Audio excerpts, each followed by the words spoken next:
ازيكم يا شباب، عاملين ايه الاخبار؟ انا النهارده طبعا جاي اتكلم معاكم بخصوص موضوعين مهمين جدا اللي محدش في الاعلام خالص بيتكلم عليهم، اللي هو الاعلام الاحمر يعني. ف... فانا حابب بس ان انا كده اعمل ايه سبوت عليهم، يعني اللي هي غرامه عبد الله السعيد وغرامه رمضان صبحي.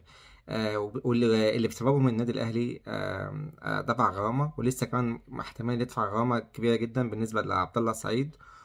ويعني او بالذات لعبد الله السعيد ورمضان صبحي يعني.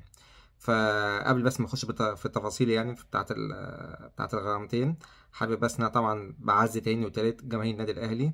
وانا هو يا جماعه، انا حتى لابس اسود اهو، لابس يعني انا عامل يا جماعه 3 ايام حداد عشان خاطر اللي حصل امبارح في النادي الاهلي. الكارثه او الفضيحه اللي حصلت يعني.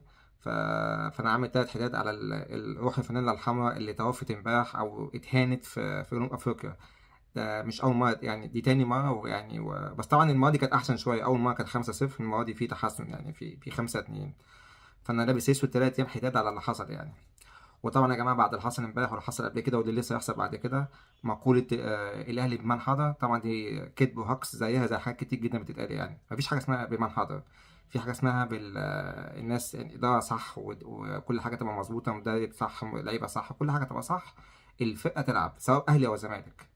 زي ما برضه كده حاليا الزمالك ضايع خلاص. ليه الزمالك ضايع؟ ليه؟ عشان في صفقات مضروبه، في الدنيا بايظه فخلاص. لكن مفيش حاجه اسمها اي فرقه اسمها فلان بيبقى حاضر، او مفيش الكلام ده. في اسس واساسيات معينه تبقى موجوده ان الفرقه تكسب. لكن بمعنى حضر ده والروح الفانيلا والهكس ده كل ده هكس. وهو يعني بالدلائل اهو يعني. فالمهم، عشان بس ما اطولش في الموضوع، فاول حاجه كده طلعت هكس. وتاني حاجه برضه حابب برضه ان انا اشكر فيها اداره النادي الاهلي، ان هم بصراحه يعني كانوا من حوالي 5 ايام اسبوع كده كانوا تعاقدوا مع دكتور نفساني. هم ان هم كانوا حاسين بالمصيبه، فانا بحييهم من هنا من عندي ان هم فعلا تعاقدوا مع دكتور نفساني عشان يعني ايه يحاول بقى يعالج اللي حصل في جنوب افريقيا يعني. فربنا يكون في عونكم. وانا يا جماعه 3 ايام اهو حداد لابس اسود اسود أهو عشانكم، عشان بس الناس تعرف ان انا ايه قد ايه انا مهتم بالنادي الاهلي. وفي الاخر دي كوره يا جماعه. المهم بقى نخش كده ايه في التفاصيل بتاعت عبد الله السعيد. عبد الله السعيد يا جماعه، زي ما كلنا كده عارفين، كان في يناير 2018 مضى نادي الزمالك. وبعد كده بقى جه عيط ومش عارف ايه اخشب البكاء ومش عارف ايه. فهم ايه، فبعد ما عمل الحركات دي كلها رجع تاني مضى النادي الاهلي وخلاص الدنيا تمام. بعد كده هم عاقبوه ان هم باعوه لنادي في فنلندا. بعد كده رجع تاني، وبعد كده عمل بقى ايه، خلاص باعوه للنادي الاهلي السعودي في السعوديه. بس كانوا عاملين معاه عقد اللي هو ايه، ما ينفعش يرجع يلعب في مصر لمده مش عارف 3 4 سنين، اللي هي مده العقد كلها يعني. ولو رجع يدفع 2000 دولار. تمام تمام. الراجل راح قعد كام شهر، بعد كده فسخ العقد. فحته ان هو فسخ العقد دي خلاص الموضوع انتهى، اللي هو اي حاجه كانت موجوده الموضوع كان لاغي. المهم يرجع لعب في بيراميدز 2019، في يناير 2019. طبعا النادي الاهلي عشان قوي، جبروت بقى قوه، قال لك ازاي لعيب يعمل كده؟ فرفع قضيه للفيفا. الفيفا قالت لك ايه، ده شأن داخلي وما ماليش دعوه بالايه بالكلام ده. هما طبعا عشان النادي الاهلي راحوا واخدين الموضوع عملوه هنا، حطوه هنا في المحكمه المصريه. طبعا المحكمه المصريه عشان ده النادي الاهلي حكمت له ان هو ايه، بالفلوس اللي هم 2 مليون دولار. فطبعا عبد الله السعيد ما فيش الكلام ده، راح واخد الكلام ده كله وطلع على محكمة الكاس وقال لهم يا جماعة النادي الأهلي عمل كذا كذا كذا كذا. النادي الأهلي طعن على القرار ده. تمام. بعد ما طعن على القرار ده، القرار بتاع اللي هو الطعن اترفض من النادي الأهلي، والمحكمة أجبرت النادي الأهلي إن هو يدفع حوالي فوق ال1 مليون جنيه. اللي هو تكاليف المحاماة ومش عارف ايه وحاجات زي كده. و... وحاجة كده تعويض كده مؤقتا كده لعبد الله السعيد. وعبد الله السعيد لسه القضية بتاعته منظورة، وهيبقى في جلسة استماع يوم 29 مارس اللي هو الشهر ده إن شاء الله يا جماعة، عشان يشوفوا إيه الدنيا ماشية ازاي. ولو عبد الله السعيد اثبت ان النادي الاهلي بيحاول يأذيه، وفعلا ان في لقى ان في اثبات النادي الاهلي اول حاجه بيحاول يأذيه، وكمان اخد حكم عليه قضائي ان هو حجز عن امواله. انا مش هقدر لكم بقى ايه يا سعد ويا هنا عبد الله السعيد بقى، ممكن فعلا العقوبه توصل لغايه 5 مليون دولار. انا بقول ممكن، لكن هتوصل لكام او كده الله اعلم يعني. بس انا بقول ايه، لو يعني طبعا على حسب ايه المحامي بتاعه وشطارته يعني. فده كده بالنسبه لعبد الله سعيد، ان ما حدش اتكلم عن الموضوع ده خالص خالص خالص. فانا حبيت برضو ايه اعمل سبوت كده، اقول يا جماعه يوم 29 مارس السنه دي 2023 ممكن تسمع كده اخبار حلوه كده، زي ايه اللي احنا سمعناها في موضوع كهرباء، ان انا الحمد لله كل حاجه قلتها في موضوع كهرباء كانت صح. ده اول حاجه. تاني حاجه موضوع رمضان صبحي، اللي ما حدش ده بقى ما حدش كان عليه خالص خالص خالص.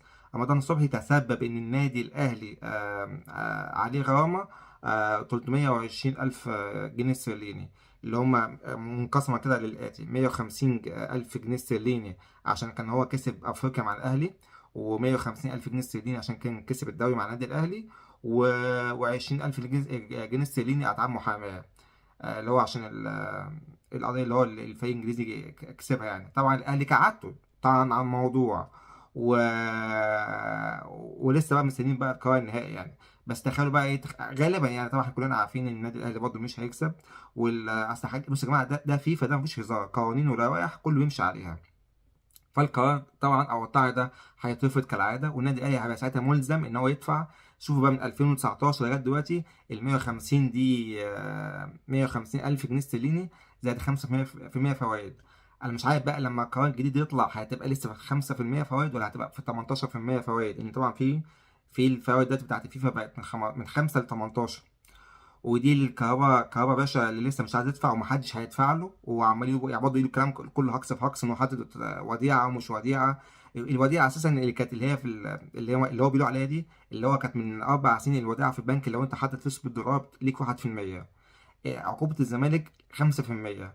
فيعني فرق شاسع. عامة انا برضه مش هخش انا في جدال، لان انا طبعا هنا في القناة انا شرحت موضوع الكهرباء ده بالتفصيل، وقلت وانا قلت رأيي الشخصي انا بالذات ان الكهرباء مش هيدفع ومحدش هيدفع له، الاهلي ولا هيدفع له ولا حاجة. الاهلي بس بيمط الموضوع كده عشان بس يغيظ الزمالك وخلاص، لكن الموضوع كله كهرباء هو اللي نفسه لوحده، ربنا يعينه بقى. عشان شكله كده كهرباء ايه، عشان كهرباء لما دفعش في خلال الفترة دي هيتوقف 6 اشهر، وبعد ما يتوقف 6 اشهر خلاص مسؤوله ضاع. ساعتها بقى الغرامة فعليا هتتحول بقى من 5% ل 18%، يعني بالسلامة.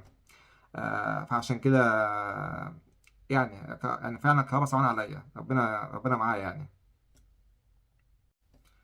معلش يا جماعة كده تليفون. المهم يا جماعة بس ايه، انا مش عايز حد برضه يزعل مني سواء من اهلي او زمالك، عشان برضه في ناس كتير جدا بتهاجمني سواء اهلاوية او زملكاوية. انا هنا زي ما قلت قبل كده يا جماعة، هنا بقول حاجتين: اول حاجة بقول الاخبار الحقيقية، اي اخبار حقيقية سواء بتخص نادي الزمالك او بتخص النادي الاهلي انا بقولها. ثانيا بقول رايي الشخصي، ممكن يكون صح غلط، ده رايي، ده عادي، انا ما بقولش ده معلومة، ده رايي ده حاجة انا حاجة مقتنع بيها بقولها سواء في الاهلي او في الزمالك.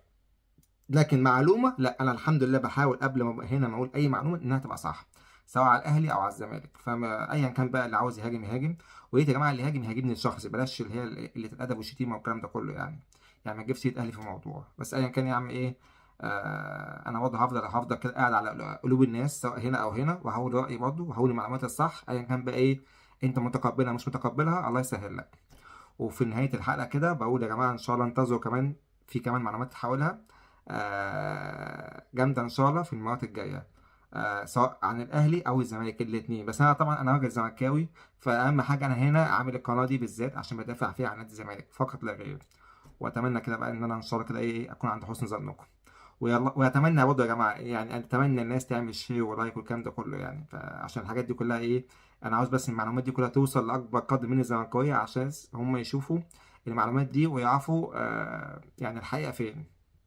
يلا سلام.